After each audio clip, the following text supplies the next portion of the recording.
नमस्कार, आप देख रहे हैं अपना बिहार। मैं हूं आपके साथ विभा उपाध्याय। और अब से थोड़ी ही देर में बिहार विद्यालय परीक्षा समिति की तरफ से मैट्रिक की परीक्षा का रिजल्ट जारी किया जाएगा। परीक्षा में कौन टॉपर होगा, कौन कौन टॉप 10 में शामिल होंगे, कौन जिला में बाजी मारता नजर आएगा, करेंगे टॉपरों से बातचीत। लेकिन इस वक्त की सबसे बड़ी खबर बिहार के बिजली उपभोक्ताओं से जुड़ी हुई आ रही है, जिसमें बिहार में बिजली की दर अब नहीं बढ़ेगी। मुख्यमंत्री नीतीश कुमार ने बिहार विधानसभा में इस बात की जानकारी देते हुए कहा है कि बिजली दर नहीं बढ़ने देंगे। बिहार विद्युत नियामक आयोग ने बिजली की दरों में बढ़ोतरी तो कर दी, लेकिन सरकार ने अनुदान के जरिए दरों में बढ़ोतरी की भरपाई कर दी है। यानी अब बिहार की जनता के जेब पर इसका बोझ नहीं पड़ेगा। सरकार ने 13,114 करोड़ सब्सिडी देने का ऐलान कर दिया है, और जिसके बाद अब बढ़ी हुई दर का आम उपभोक्ताओं पर कोई असर नहीं पड़ेगा। तो ये इस वक्त की सबसे बड़ी खबर बिजली उपभोक्ताओं के लिए खुशखबरी के साथ, जहां पर बिजली दर नहीं बढ़ने दिया जाएगा। मुख्यमंत्री नीतीश कुमार ने आज बिहार विधानसभा के अंदर इस बात को साफ कर दिया कि 13,114 करोड़ जो राशि है वो सारी राशि अनुदान के तौर पर सरकार वहन करेगी। वर्ष 23 में 8,895 करोड़ रुपया अनुदान और प्रत्याशित वृद्धि करते हुए 4,219 करोड़ के अतिरिक्त अनुदान देते हुए कुल 13,000 करोड़ रुपए की बड़ी राशि व्यवस्था वर्ष 23-24 में माननीय मुख्यमंत्री जी की कृपा से की गई है। और बिजली का जो रेट पिछले 4 साल में था, 5वें साल भी वही रहेगा। बिहार की जनता की ओर से माननीय मुख्यमंत्री जी के आभार प्रकट करना चाहते हैं। इतना बड़ा निर्णय किसी सरकार ने लेने का काम नहीं किया। लोगों को तो जो मिलता है रेट ज्यादा ना मिलता है भाई, उस रेट पर बिजली यहाँ पर ज्यादा, जो हम लोग बराबर कहते थे कि भाई एक ही तरह का रेट होना चाहिए, तो वो वन नेशन वन रेट की बात, वन टैरिफ, तो वो तो कोई माना नहीं। यहाँ पर हुआ, और कितना हम लोग यहाँ पर बिजली का सब लगवाए। बताइए, देश का सबसे महंगा, सबसे अमीर राज्य, और उसमें मिल रहा है उसको 4.32 रुपया प्रति यूनिट, हम लोगों को मिलता है 5.82 रुपया प्रति यूनिट। इतना ज्यादा रेट पिछले साल 5.12, और उससे बढ़ करके हो गया इतना। इसी में हम लोगों ने आपस में बैठ करके किया कि भाई इतना रेट बढ़ रहा है, और तो सवाल है जो कमेटी है उसका तो काम है ना कि जो रेट आता है उस रेट के आधार पर वो डिसीजन लेता है, लेकिन उसके बाद सरकार निर्णय लेती है। भूल काहे जाते हैं, सरकार निर्णय लेती है और ज्यादा लोगों को मदद देने का निर्णय लेती है। तो इस बार भी हम लोगों ने निर्णय ले लिया कि हम लोगों का पैसा बढ़ने नहीं देंगे, जो रेट था वही रहेगा, और अपनी तरफ से हम लोग कितना करेंगे। अब पिछली बार समाज शांति बनाए रखें, अब जान लीजिए। और संवाददाता शैलेंद्र हमारे साथ इस वक्त ज्यादा जानकारी के साथ फोन लाइन पर जुड़ चुके हैं। शैलेंद्र, इस वक्त की बड़ी खबर भी और बिहार के जनता के लिहाज से बड़ी राहत देने वाली खबर भी, जिसमें उसकी बोझ पर कोई अब असर नहीं पड़ेगा। उसकी जेब पर बोझ जिसका डर उसे सता रहा था बिजली की रकम के तौर पर, अब वो राहत उसे सरकार ने दे दी है।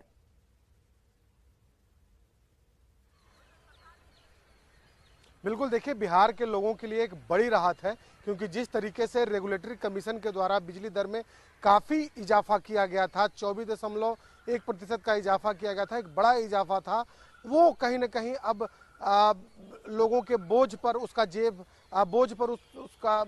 पर जो बोझ है वो असर नहीं पड़ेगा, क्योंकि अब मुख्यमंत्री ने विधानसभा में इसकी घोषणा कर दी है। मुख्यमंत्री ने साफ तौर पर कहा है कि जो राशि बढ़ाई गई थी वो कोयले की कीमत के कारण, बढ़ी हुई कीमत से जो कोयला मिल रहा था इसके कारण कीमत बढ़ाई गई थी, और लगातार बिजली के दर भी इसके कारण बढ़ रहे थे। अब सरकार ने निर्णय ले लिया है कि उस पर सरकार सब्सिडी देगी। हालांकि जानबूझकर कहीं ना कहीं हर साल पिछले कुछ वर्षों से ये चीज़ देखने को आ रही है कि सरकार के द्वारा ये जो निर्णय है, इस निर्णय में पहले ये बताने की भी कोशिश होती है कि सरकार आपको सब्सिडी दे रही है, बिजली का दर ये है, रेट ये है, हम सब्सिडी दे रहे हैं। मतलब सरकार के द्वारा जो सब्सिडी मिल रहा है वो लोगों को बताया जा रहा है सरकार के द्वारा। और खास तौर पर मुख्यमंत्री ने जो आज ऐलान किया है सदन में, उसके पहले कैबिनेट की बैठक हुई थी और कैबिनेट की बैठक में निर्णय लिया गया था और अब मुख्यमंत्री ने इसकी घोषणा सदन के अंदर से की है और कहा है कि इसका कोई असर लोगों के जेब पर नहीं पड़ने वाला है। हालांकि यदि सरकार सब्सिडी नहीं देती है तो काफ़ी महंगी दर से लोगों को बिजली मिलेगी, लेकिन अब सरकार ने जो सब्सिडी दिया है, जो ऐलान किया है आज विधानसभा में, और सबसे बड़ी बात है मुख्यमंत्री ने इस दौरान एक चीज पर फोकस किया। उन्होंने फिर से एक बार केंद्र सरकार से यह मांग की है कि जो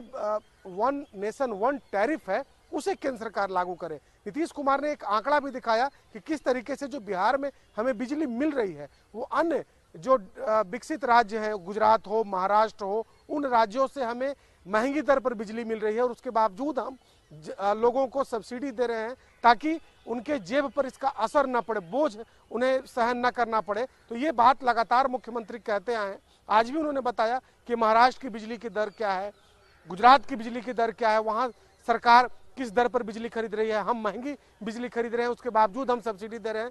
तो वन नेशन वन टैरिफ होना चाहिए और इसके लिए उन्होंने विपक्ष से भी मांग की है कि भले ही सरकार ने अभी सब्सिडी दिया हो, लोगों को बढ़ी हुई बिजली दर पर कोई असर नहीं होगा। शैलेंद्र, लेकिन सवाल फिर यहीं से उठता है कि राहत की उम्मीद लोग कर रहे थे, लेकिन ये पूर्ण राहत लोगों को मिल गई है।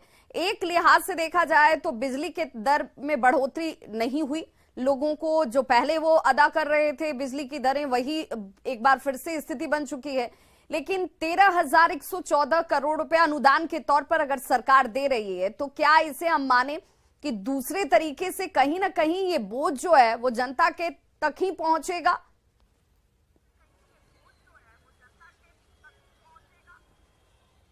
बिल्कुल जाहिर सी बात है कि सरकार यदि सब्सिडी दे रही है तो सरकार जो राजस्व है उसी राजस्व से सब्सिडी दे रही है। जो हमारा जनता का जो पैसा है हमारी और ख़ास तौर पर सबसे बड़ी बात है कि जिस तरीके से सरकार ने आज ऐलान किया है, पहले भी ऐसा होता रहा है कि सरकार यह बताती है कि बिजली का दर ये है, बढ़ोतरी इतनी हुई है और उस पर हम सब्सिडी इतना दे रहे हैं। मतलब कि सरकार आपके लिए क्या कर रही है, कैसे आपके जेब पर बोझ कम पड़े, यह सरकार के द्वारा बताया जा रहा है। और सरकार आज मुख्यमंत्री ने यह सदन में इस बात को रखा भी। हालांकि जहां तक बिजली के दर की बात है तो वो साफ तौर पर लोगों के जेब पर उसका असर नहीं पड़ेगा, लोगों को महंगी बिजली नहीं खरीदनी पड़ेगी। जिस दर से अभी तक बिजली लोग खरीद रहे थे उसी दर से उन्हें भुगतान बिजली की दरों में भले बढ़ोतरी ना हुई हो, लेकिन ये अनुदान भी जो है सरकार की तरफ से दिया जा रहा है वो भी जनता की ही गाढ़ी कमाई का पैसा है और उसका बोझ किस रूप में जनता तक पहुंचता है ये जरूर सोचने वाली बात है। बहुत बहुत शुक्रिया शैलेंद्र तमाम जानकारी के लिए। विधानसभा परिसर में आज बीजेपी विधायकों ने कई मांगों को लेकर विरोध प्रदर्शन किया। बीजेपी विधायकों ने अपनी मांग पत्र दिखाकर मुख्यमंत्री जो ऑनलाइन परीक्षा में हो रही धांधली पर रोक लगाने की मांग की। मौके से ज्यादा जानकारी दे रहे हैं हमारे संवाददाता अमित कुमार। लेकर के बीजेपी जो है प्रोटेस्ट कर रही है, ऑनलाइन परीक्षा में धांधली बंद करने की मांग कर रही है, बिहार के मेधावी छात्रों को कुचलना बंद करने की मांग कर रही है, 2-2 लाख लेकर के सेंटर मैनेज करने की मांग कर रही है और परीक्षा में धांधली बंद करने की मांग कर रही है। और यहाँ पे देख सकते हैं कि इसी बीच मुख्यमंत्री भी पहुंचे हैं, नीतीश कुमार यहाँ पे पहुंचे हैं और भाकपा माले का जो प्रोटेस्ट है वो एक तरफ चल रहा है, दूसरी तरफ यहाँ पे बीजेपी के जो विधायक हैं वो प्रोटेस्ट कर रहे हैं और परीक्षा में धांधली जो है उसको लेकर के ये मांग कर रहे हैं, सरकार के खिलाफ हल्ला बोले हैं। तेजस्वी यादव भी साथ में हैं, तो मुख्यमंत्री नीतीश कुमार के समक्ष ही और उप मुख्यमंत्री तेजस्वी यादव के समक्ष ही जो भाजपा के विधायक हैं, बीजेपी के विधायक हैं, वो पुरजोर तरीके से विरोध कर रहे हैं। हरिभूषण ठाकुर बचौल ने वो पेपर भी दिखाया है कि देखिए जिन मुद्दों को लेकर के हम विरोध कर रहे हैं उस पर विचार कीजिए और बिहार में जो परीक्षा ऑनलाइन परीक्षा में धांधली हो रही है उस पर नकेल कसिए। तो इस पर मुख्यमंत्री नीतीश कुमार मुस्कुराते हुए आगे बढ़ गए। जो मौके पे मौजूद मीडियाकर्मी इस खबर को कवर कर रहे थे उन्होंने हाथ हिला करके अभिवादन भी किया। तेजस्वी यादव जो हैं वो भी मुस्कुराते हुए आगे बढ़ गए। तो कह सकते हैं कि एक तरफ भले ही बीजेपी के विधायक जो है वो प्रोटेस्ट कर रहे हैं लेकिन सरकार इनके इस प्रोटेस्ट को गंभीरता से नहीं ले रही है। कैमरा पर्सन दीपक के साथ अमित कुमार, न्यूज़ 18 पटना। तो वहीं दूसरी तरफ शराबबंदी के मामले में बिहार के विभिन्न जेलों में बंद लोगों को छोड़ने की मांग की गई और महिलाओं के लिए मुफ्त शिक्षा और स्वास्थ्य सुविधा की मांग को लेकर आज भाकपा माले के विधायकों ने विधानसभा परिसर में विरोध प्रदर्शन किया। मौके से ज्यादा जानकारी दे रहे हैं हमारे सहयोगी अमित कुमार। शराबबंदी के तहत जेल में बंद लोगों को रिहा करने की मांग कर रहे हैं। देख सकते हैं कि ये भाकपा का माले का विरोध प्रदर्शन है। शराबबंदी कानून के तहत जेल में बंद दलित गरीबों को रिहा करने की मांग कर रहे हैं। बिहार में विधवा वृद्धावस्था पेंशन 3000 प्रतिमाह देने की मांग कर रहे हैं। 22 साल से जेल में बंद टाड़ाबंदियों को रिहाई करने की मांग कर रहे हैं। महिलाओं के लिए मुफ्त उच्च शिक्षा की और स्वास्थ्य की व्यवस्था की गारंटी की मांग कर रहे हैं। महबूब आलम है, बात करते हैं। महबूब जी, किन मांगों को लेकर के प्रोटेस्ट कर रहे हैं?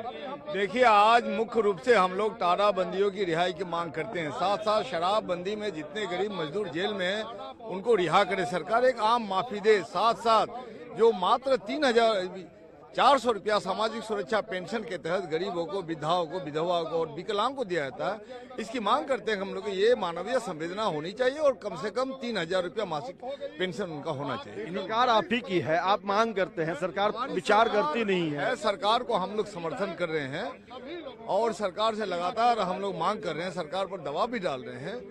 हमारी सरकार है ऐसी बात नहीं है, सरकार को हम समर्थन करते हैं और समर्थन करते हैं तो सरकार को हमारी बात सुननी होगी, नहीं सुनने से दिक्कत हो जाएगा। दिक्कत हो जाएगी। सीधे तौर पे धमकी भरे लहजों में भाकपा माले के जो नेता दल के विधायक दल के नेता हैं वो कह रहे हैं कि अगर सरकार हमारी बातों को नहीं सुनेगी, जिन मांगों को लेकर के हम लगातार प्रोटेस्ट कर रहे हैं और इस पर सरकार पुनर्विचार नहीं करेगी तो मुश्किल होगी। बहरहाल देखना होगा कि भाकपा माले के इस दल जो बातें हैं, शब्द है, उसका कितना असर सरकार पे होता है, सरकार इनकी मांगों को मानती है या नहीं।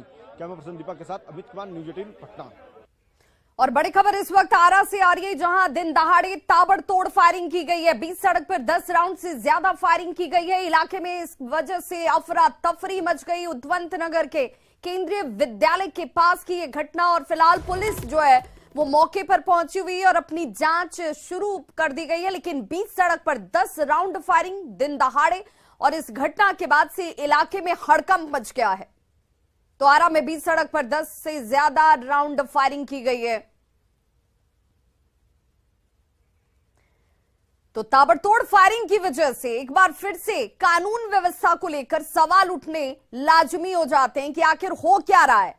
आरा की इस घटना के बाद से आरा की जनता के साथ बिहार के लोगों के मन में भी ये सवाल कि आखिर दिन दहाड़े जो अपराधी तत्व के लोग हैं वो खुलेआम फायरिंग करके यहां से फरार हो जा रहे हैं, तो पुलिस कर क्या रही है।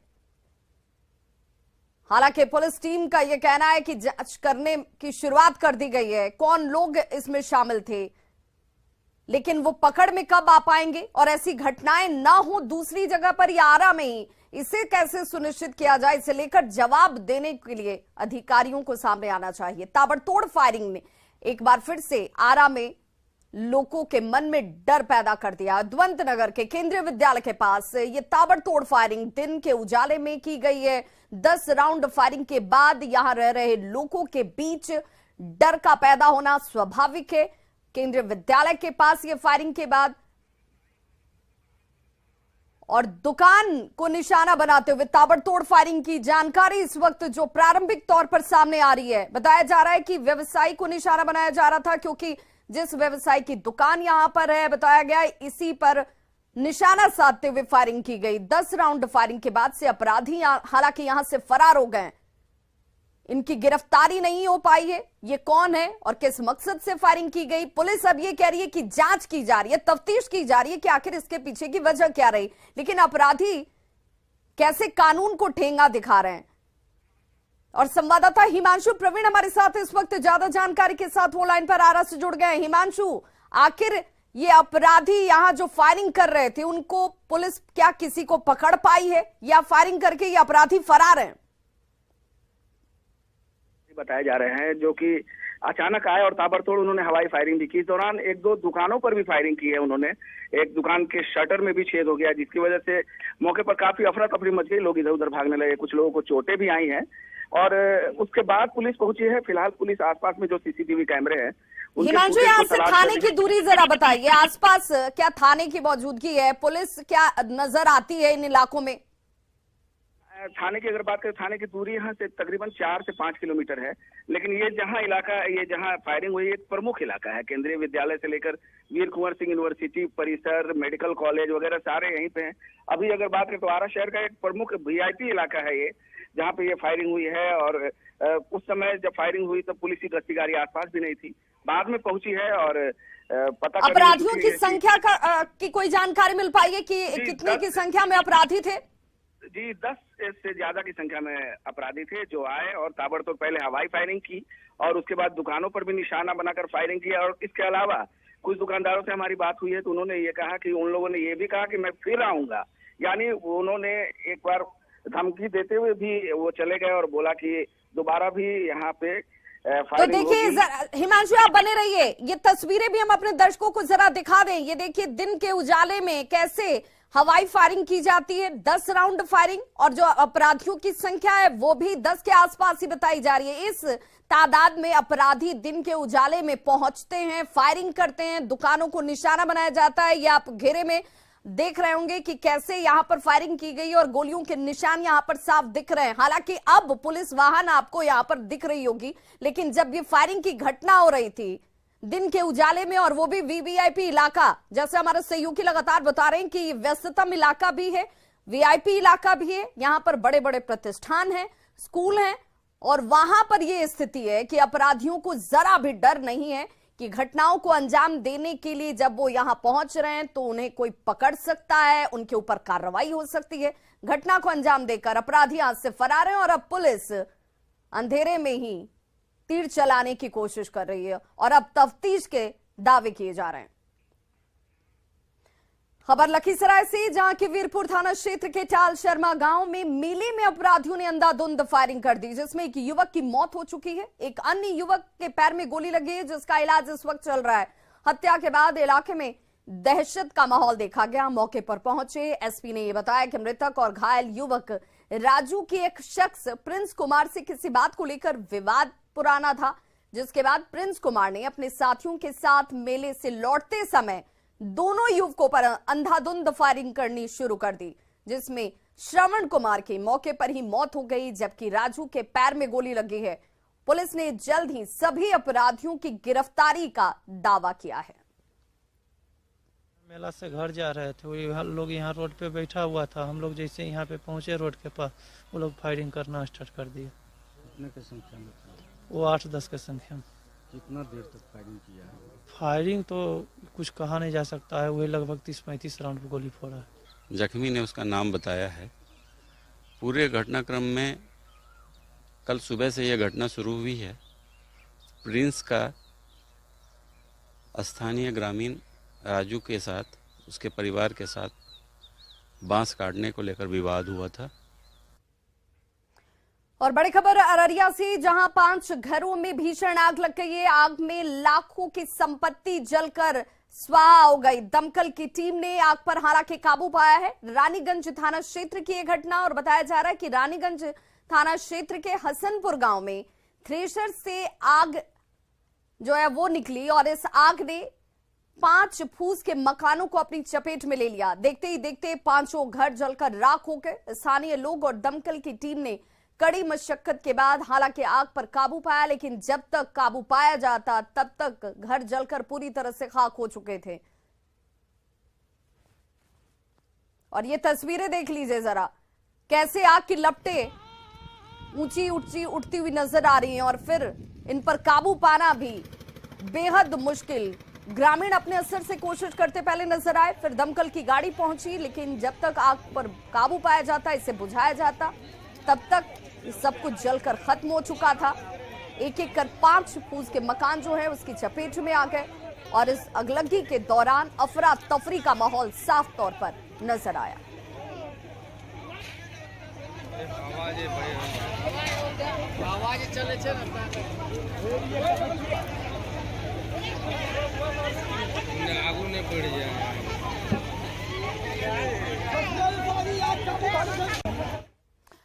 और अब से थोड़ी ही देर में बिहार विद्यालय परीक्षा समिति की तरफ से मैट्रिक परीक्षा का रिजल्ट जारी होगा। परीक्षा को लेकर कौन टॉपर हैं, कौन कौन से टॉप 10 स्टूडेंट जिन्होंने बाजी मारी है, क्या लड़कियों ने एक बार फिर से इतिहास रचा है और बाजी मारते हुए अपने स्थान को उन्होंने साबित किया है। तमाम खबरें सबसे पहले न्यूज 18 बिहार झारखंड पर आप देख पाइएगा और साथ ही साथ रिजल्ट देखने के लिए न्यूज 18 बिहार की वेबसाइट www.news18bihar.com पर आप लॉग इन कर सकते हैं। यहां पर आपको सबसे पहले परिणाम नजर आएंगे और आपको परिणाम दिखाने के साथ साथ इस बात की सुनिश्चितता भी होगी कि रिजल्ट देखने के साथ सबसे पहले अधिकारियों ने किन किन नामों का जिक्र किया वो आपके पास हम लेकर पहुंचेंगे। इंटर के रिजल्ट के बाद अब मैट्रिक के रिजल्ट की बारी, जिसके लिए बस कुछ क्षणों का इंतजार और इस छोटे से ब्रेक के बाद लौटेंगे और आपके सामने रिजल्ट को लेकर क्या है स्थिति सबसे पहले बताएंगे। बने रहिए हमारे साथ, एक छोटा सा अंतराल।